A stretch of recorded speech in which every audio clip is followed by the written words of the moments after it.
Hey everybody, welcome to the HomeRecordingMadeEasy.com podcast. My name is David Vignola. We are here, episode 11.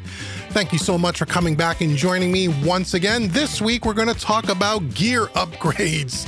Do I really need it? Will it really make a difference in the quality of my mixes and my production? That's a great question. Everybody loves new gear. I love new gear too. We're going to talk about gear upgrades.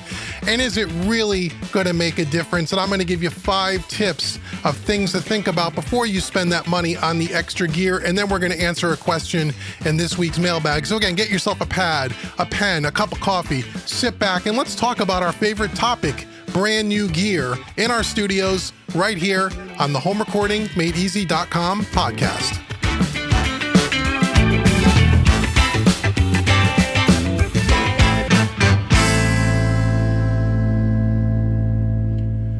Okay, everybody, welcome back to another episode of the Home Recording Made Easy podcast. Thank you so much for joining me, and thank you for coming back for week 11. So this week, it's all about gear upgrades. We love our new gear. We love our new plugins. We love our new DAW. We love our new hardware. We all love new gear, right? Let's talk a little bit about it. Gear upgrades. Have you convinced yourself that you just need that piece of gear? Yeah, you know, it's not that I really want it, Dave. I need it because if I get it, my music's going to sound much better. My mixes are going to sound much better, right? Have you had that conversation with yourself or with your spouse recently? We all have. I do it every single day. Believe me, I can relate, my friends. We all do it. We all love new gear. We got some extra cash, right? We saw the latest fad on YouTube that will help our recordings and our mixes sound amazing, right? Someone was on YouTube telling you you have to get this piece of gear. You might even see one of my videos that was telling you got to get this plugin, although I very rarely say you have to buy anything. There are some plugins where I recommend and say you ought to have them as a great utility and your mixing tool bag or toolbox as it is, but I never say you need to have. You may want to have. The gear make a difference? Yes, the gear does make a difference if you know how to use it. Is it all hype that if you buy really good gear that it really doesn't help? No, not really. That's not really true. Gear matters. Engineering skill, chops, and understanding of how to use the gear or the plugins makes way more of a difference than the gear in and of itself. But the gear does matter. It does on some level. But we saw that thing on YouTube and we have to buy new gear. And now we start justifying it to ourselves. Then we justify it to our significant other. And then we get the credit card out of our pocket. We buy that new piece of gear and you get it into your studio. And have you ever been a little let down where you go, you know, that guy on YouTube was using it, boy, it sounded much different. I don't know. It didn't really help me the way I thought it was going to help. And then worse than that, 2 or 3 weeks later, or after the 30 days that you can't return it anymore, you find yourself selling it at 75% of its original cost on eBay. How many of us done that? I could tell you stories that make your head spin when it comes to that topic. So we all do that, right? We've all done it. And now we got to be rational because this is part of the studio biz, portion of our podcast. Again, talking to you as a home studio business owner, even if you're not really a business owner, but start thinking about it as a business. Especially if you want to make money at it one day, if you're not already. We got to look at it as an investment and say, is this new piece of gear really something that I need? Is it really going to help my studio and my studio business? And more important, the quality of my work move forward. Okay, that's what we should be asking. Does it really make sense? So here's an example, okay? You're considering a gear upgrade or a plugin upgrade. Let's just say plugins, okay? Everyone loves plugins. There's another company that comes out, the 50th company that makes this awesome, I mean this amazing version, the best version ever, they say, of the 1176 compressor, right? We all know about the 1176. Every freaking company in the world makes one. Right? Not only in plugin format, but how many hardware companies do you see nowadays making their version of the 1176 at 1/3 the price of what the Universal Audio 1176 hardware costs? How can that be? You know, the 1176, if you bought it brand new, is easily a couple of grand by Universal Audio. You can find 5 other companies that make their version of it, looks exactly the same, has 1176 or 76 somewhere in the name, and they're selling it for $600. How can that be? How can that possibly be? Is it the same thing? But let's talk about the plugin. So you're going to buy this new 1176 plugin because it's supposed to be the best. However, you have 3 others already by 3 different manufacturers. First thing you got to ask yourself is, listen, you got to be realistic with yourself, okay? What you need and what you want for your studio are 2 different things. Okay, if you're trying to justify whether you need it, you say, is this new 1176 plugin in our example, is it really going to sound any better than the 3 other 1176s that I already have? Here's the long and short of it is no, not really. Is it going to sound a little different? Yeah, maybe a little different. Is it going to sound head and shoulders better? Is it going to make your mix sound any better, really? The heart of it is no. Okay, take it from someone who has 7 different versions of the 1176 by Universal Audio, by Waves, by PreSonus. There's 3 of them. Everyone makes one. I have them all. I've listened to them all. They all sound good. Does one sound better than another? Not really. They all sound a little bit different from each other. Yeah. Is it worth going out and spending that money and buying that extra 1176 in your plugin collection? No, I would tell you no. So you got to think of it like that. Is it really going to matter? You got to have an honest conversation with yourself. Now, if you're just because I want it, Dave, I don't really need it, but I want it. I have the money. Can't I just buy it? Sure, go ahead and buy it if you want to buy it. But let me give you 5 tips of things that you should consider before you break out the credit card and buy that either redundant piece of gear like the 1176 plugin or even a brand new piece of gear that you don't have, that you saw on YouTube and you got to have it because it's going to make all the difference in the world. Before you spend that money, first thing, we're talking more about mixing, right? So let's talk about mixing to make your mix sound better. Okay, so the first thing I would ask you is, and the first thing you should think about is, you don't like the way your mixes are coming out? Okay. You're not really thrilled with it, and that's why you're looking at this new piece of gear. Okay, first question, do you have adequate acoustic treatment in your studio or in your mixing space? We talked about this on last week's episode, acoustic treatment. Mix translation, the mix doesn't translate. Mix doesn't sound as good as you thought it was going to sound. Or it sounds great in my studio and I bring it out to the car and it sounds like garbage. Well, you may not have the right acoustic treatment, if you have any at all, or not the proper amount or properly placed acoustic treatment. Again, go back and listen to episode 10 and learn all about that. But that's step 1. You don't like the mixes that you have. First thing I want to know is, do you have the right acoustic treatment so you can hear accurately what is coming out of your studio speakers so you make good EQ decisions and compression decisions, but mostly EQ? Okay. Do you have tip number 2, next question. Do you have a good set of studio monitors or headphones? A good set of studio monitors. Again, we talked a little bit about this last week. I'm going to reiterate it again because we're talking about mixing and you have to go buy this new piece of gear to get a better mix. Well, before we do that, do you have acoustic treatment? Second, do you have a good set of monitors? Now, what do I mean by good? I talk about this all the time with people, and this is where I said a little earlier in the show, that the gear does matter to some degree, the quality of the gear. I see a lot of people go out, spend a ton of money on a computer, buy hundreds of dollars, some $1,000 of dollars on plugins by Universal Audio rigs. They have all these. Some of them will also be working in a hybrid mode where they'll have not only plugins, but then they'll use a bunch of hardware gear, with a patch bay, 500 series gear. A lot of people mix in a hybrid way. They spend could be tens of thousands of dollars on equipment. And then you know what they do? They buy a $500 pair of powered monitors and they can't understand why their mixes don't sound good. Well, part of the reason could be because you don't know how to use the gear. You don't have good mixing, foundation training and all of that. But let's set that aside. But in other words, they go on, they spend all the money on all this expensive equipment and they put it through a $500 set of speakers and they want to know why the mixes don't sound great.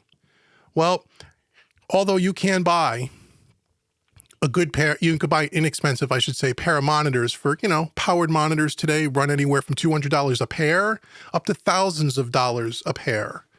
And I tell people all the time, look, if you don't have a halfway decent set of monitors that you're listening back this mix on in a well acoustically treated space, all the wicked preamps and plugins and hardware compressors and EQs and all that fancy gear doesn't mean anything because you're not going to hear what's coming out of those speakers accurately. You're not going to hear the mix accurately. You're going to make bad decisions with all that fancy gear and plugins and the mix isn't going to sound great when it leaves your studio, if it ever sounds great at all. So make sure if you're going to spend money on your studio, every decision you make is what you hear in those speakers. Get yourself a good set of speakers. Now, again, what does that mean, Dave? Good. How much should I spend? Well, it's really all depends. There's many companies out there. They all make good quality products today. Brand names, KRK, Focal, Mackie, JBL. There's others. For a decent set of studio monitors, powered studio monitors, you're probably looking in the neighborhood of $1,000 a pair, meaning $500 a speaker. Okay? $500 a speaker will get you a good set of speakers. That's $1,000 for a pair. Before you go out and buy yourself some hardware and spend that kind of money, do you have a good set of monitors? Okay. And again, assuming we're talking about, and you have the right acoustic treatment in the room as well. Okay. So those things kind of go hand in hand. Okay. So acoustic treatment and monitors. Don't put up a great amount of acoustic treatment and get yourself the cheapest set of monitors you can get. Bad idea. Okay. So that's tip number 2. Do you have a good set of monitors? Or if you don't want to spend that money on the monitors, because budget is an issue for all of us. So I'm going to use a good set of mixing headphones in its place. A good set of mixing headphones you can have for about $400 to $600 for a good set of mixing headphones, which is cheaper than buying a $1,000 pair of monitors, and you don't need to worry about acoustic treatment. What kind of headphones? Well, brand names like Focal, Sennheiser. I think there's others. Those are the two that I know well. KRK probably makes a really good set of headphones as well. Again, if you click the link in the description box or in the show notes below and go out to sweetwater.com, just search on their website, mixing headphones. Again, you'll find a really good set of mixing headphones, and you can read the reviews. For $400 to $600, you can get a killer set of headphones that'll save you some money from buying speakers and acoustic treatment, and it'll make sure that you have a good listening environment in the headphones to make good mixing decisions. That is more important than buying a fancy plugin or a piece of gear. Okay. So that's the next thing. Tip number 3. If we're talking about recording, getting good recordings, which then you have to mix. Do you have a good mic, and do you have good mic cables? Here's one that I can't even believe. Again, we'll go back to the analogy where they spend all this money on this gear, get this $1,000 microphone. So assume we get a really great microphone, and they go out and they buy a $9 XLR cable, that's noisy, that degrades the sound. Cables is one of the most overlooked things in a studio. If you're recording, do you have a decent microphone? Again, doesn't mean it has to be $1,000, but depending on what you're recording, do some research. Do you have a decent microphone? Do you have good microphone cables? Okay, I use a combination of Monster cables and Mogami, mostly Mogami cables. They're expensive. A 20-foot or a 10-foot Mogami cable XLR will cost you $50, $60. It'll last a lifetime. High quality, low noise, good set of microphone cables. Same thing with instrument cables. Make sure you get yourself quality cables. Don't chintz out on the cables. It does make a difference. Again, your system is only as good as your weakest link. That's tip number 4. What is the weakest link in your studio? That's where you want to spend the money before you go buy the redundant 1176 plugin or go buy that fancy piece of hardware that you saw someone use on YouTube, because if that stuff does no good if you have a really gaping hole or a very weak link in your recording and mixing chain. Super important. Okay. So tip number 4, what is the weakest link in your studio? Okay. And then the last tip number 5, maybe you just need to become better at using what you already have. Okay. Training. We talked about that a few episodes ago. I can't remember the episode number, but you can look it up. I called it investing in your craft, investing in yourself. Training. You want to be a good mixing engineer, and we'll use mixing as an example. Well, do you take training on mixing, or have you learned everything yourself? Where are you in your mixing journey? Have you bought any training courses? Home Recording Made Easy. There's 50 of them, right? Beginner, intermediate, advanced courses. Doesn't need to be through me. Go to your favorite instructor. This is not just a sales pitch. Go to your favorite instructor. Get some training. Make sure you understand how to use the plugins, the hardware, and the gear that you already have before you go out and just buy something. Okay, because just because you buy and spend a bunch of money doesn't make a good recording, doesn't make a good mix. Okay, so those 5 things are the things you should ask yourself first before you burn a hole in your credit card. Number 1, do you have adequate acoustic treatment? Number 2, do you have good monitors or good headphones? Number 3, do you have a good microphone and microphone cables? Number 4, what is the weakest link in your studio from a gear perspective? Maybe you should upgrade there first. And number 5, which maybe should be number 1, to be honest, before you even spend any money, maybe you just need to become better at what you already have, and maybe some training. If you keep those 5 things in mind and really be honest with yourself, you'll find that when you do spend money on gear, whether it's hardware, plugins, combination of both, that you will benefit greatly from it because you'll make better purchasing decisions based on the 5 tips that we just talked about. Okay, so I hope you found that helpful. Again, rewind the podcast, listen to it again, write down those 5 things, and really think hard before you decide that you need, and I put that in air quotes. I know you can't see me, need a piece of gear. Will it make a difference? You keep those 5 things in mind and you'll be able to answer that question honestly, and you will make better purchases. So now let's go over to this week's mailbag and let's answer a question from one of our faithful listeners and followers. Head on over to the mailbag.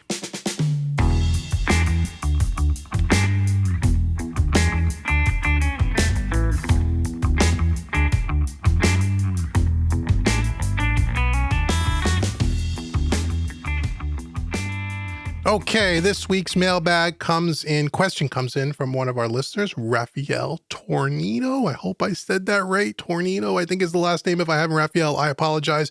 His question was this, lends perfectly to this week's topic.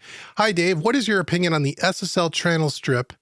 What is your opinion on which SSL channel strip is the best? I have the Waves from several years ago, and I see that you have a demo many other companies' versions. I want to upgrade mine and not sure which one to buy. Any advice? Thanks. Well, this is perfect. Okay, so you have the Waves SSL channel strip, which is a great channel strip, by the way. It's one of the older ones. It's been on the market the longest, I think. Some of the demos that you're probably referring to, Raphael, is the Universal Audio channel strip, as well as some of the ones by Plugin Alliance, I think were the other ones that I did. And they're all great. So again, kind of leans in or lends itself to this week's question. You know, you want to upgrade it, but you're not sure which one to buy. My first question to you, Raphael, is why do you want to upgrade it? What makes you think that the other SSL ones are any better? Now, the first thing is with this, you don't have to spend the money. You could demo it for free, any one of those companies, and see if you really like it. And I would encourage you to do that. Maybe you will find a slight sound difference. Now, coming from someone who actually owns all of these and has actually tested them all, and in your case, you're looking at SSL, and I have a two-part video series on YouTube that I did in 2019, the SSL Shootout, and we shot out all these SSL plugins. And in the end, what did we really find? I really found that most of them sound very, very similar to each other. They should. They're all emulations of an SSL console. Now, each one of these plugins will emulate a different version of the SSL console, and so they're going to be slightly different. And I mean subtly, and that doesn't mean that you wouldn't want to have one plugin that emulates a 4000G versus a 9000J. They do sound a little different, but overall they sound very similar, okay? So if you're writing in and asking the question that you feel that you're not getting a good mix from the Waves plugin, and by upgrading to a different manufacturer, your mixes are going to sound better. That kind of is what we're talking about this week. Not necessarily. May sound a little different, but is your problem really that you don't like the sound of the SSL by Waves, or is your problem is maybe you're not using it to its most effectiveness? Is that the right word? Maybe you're not using it most effectively, and maybe that's why it doesn't, maybe you're not thrilled with it. I don't know. But what I would tell you to do, Raphael, is to tell you, go out and demo these other plugins for free, because you could do that for free, and check them out and A/B them for yourself. You can also watch my YouTube video where I do a 2-part video series, and I think we looked at 5 or 6 different versions of the SSL, and they all sound similar, and they all sound great. And by the way, the Waves one that you're using is an amazing plugin. Lots of hit records were made with that plugin in the mix. I've used it dozens and dozens and dozens of times, and I like it. And if I had to choose one SSL channel strip plugin from which manufacturer would I choose? I think in the plugin shootout, I actually chose the one by SSL themselves, Solid State Logic's native SSL plugin, which again is an emulation of a different console than the other ones that we're talking about. But that one seemed to have the most depth and pleasant sounding to my ear personally, which is very, very subjective. So again, you can check out their plugin as well, and I guess you can demo that one, I think, for about a week. Go check them out, demo them and see, but don't fall into the trap of just getting another SSL channel strip that all of a sudden your mix is going to sound vastly better, because that's not the case. It will sound a little bit different, but if you don't have a good mixing foundation, and I'm sure you do, Raphael, if you're a listener of mine, you probably have some of my training courses, which means you're on your way. But just be sure that your problem isn't you and it's the plugin. Or if you just want a different flavor because you just want something a little different than the SSL one that you have, then I would suggest maybe not looking at an SSL channel strip, Raphael. Look at a different one. Look at a Neve channel strip. Look at an API channel strip. That will sound much different than the SSL, and you might find that you like the tone of that even better than the SSL. Look at the Waves Abbey Road stuff. Okay, look at the red consoles. Look at the TG12345 consoles. Those sound way different than the SSL. And maybe that's something that you want and you just don't know it. But the good thing about plugins, you could demo all of them for free. And you can check out a ton of YouTube videos. And I have demos on all these plugins I just mentioned. And you can make a decision for yourself on which one you really like. And if you really do need to upgrade, or maybe you just want a different flavor, or maybe you just need to get better at the one you have. So Raphael, I hope that answers your question, and I hope it helps you make a better informed decision. And I want to thank everyone for listening to this entire podcast. So as I said at the beginning of the show, I want to give you a couple of free gifts. Again, if this is your first time here and you've never listened to one of my podcasts, or you don't even know who Home Recording Made Easy is, thank you so much for joining. First and foremost, hit that thumbs up and give me a nice review if you could. That really helps me on this podcast and encourages me to keep doing more of these episodes if you guys are really digging them. But I want you to go out to homerecordingmadeeasy.com, and right on the homepage, I want to give you all 5 free mixing training courses. It's my gift to you just for visiting homerecordingmadeeasy.com. It's about $200 worth of training, absolutely free.